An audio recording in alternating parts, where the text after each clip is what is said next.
السلام عليكم ورحمة الله وبركاته. ازيكم عاملين ايه؟ يا رب تكونوا بخير. النهارده يومنا عند الطيور. شايفين بقى بسم الله ما شاء الله، الله اكبر. قل اعوذ برب الفلق. صلوا على النبي يا حبايبي في التعليقات، وما ننساش اللايك والاشتراك في القناه عشان يوصل لكم مننا كل جديد. وانتوا عارفين ان احنا بنحب نتكلم عن الفراخ ونقول كلام مهم جدا جدا، ودايما فيديوهاتنا جميله جدا، وبحب ان انا افرجكم عند الفراخ.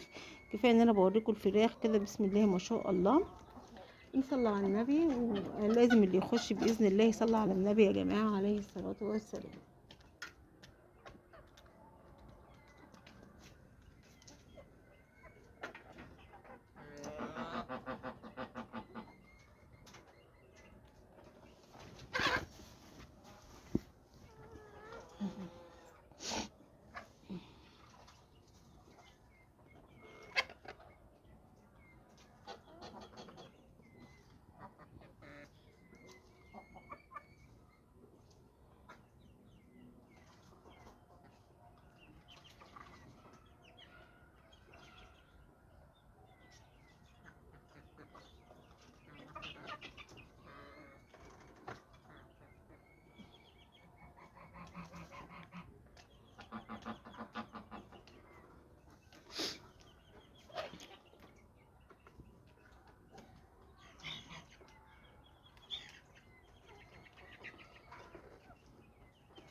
ايه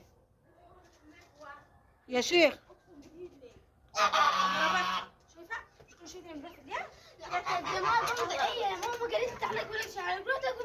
طب روحي بقى ادفعي. هي ضربت نور روحي بقى هاتولها ماليش غير دعوه. انا شلتها بس هي محب انا من امبارح في الهواء. ضربت فين؟ ضربت سلك نور يا نهار اسود، قلت لكم الحاجه بتاعت الناس ما ناخدهاش. طبعا انت كمان ماليش دعوه. يا ماما دي ماليش دعوه. عادي. مين ضربت عند مين؟ ضربت احنا مليات مش عارفه دي تبعتها مع كنز تشد فيها، تبعتها مع كنز تشد برافو. فيها. والله العظيم ودي كل شويه تطلع وتعمل فيها بال 200 جنيه بتاعتها تروح تصلحها او تروح تكمل عليها وتجيب لها غيرها. ماليش دعوه.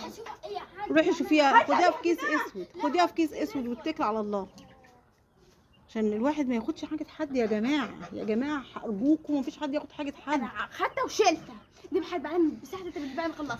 كل شويه تعمل مفيش على المراكز معاك.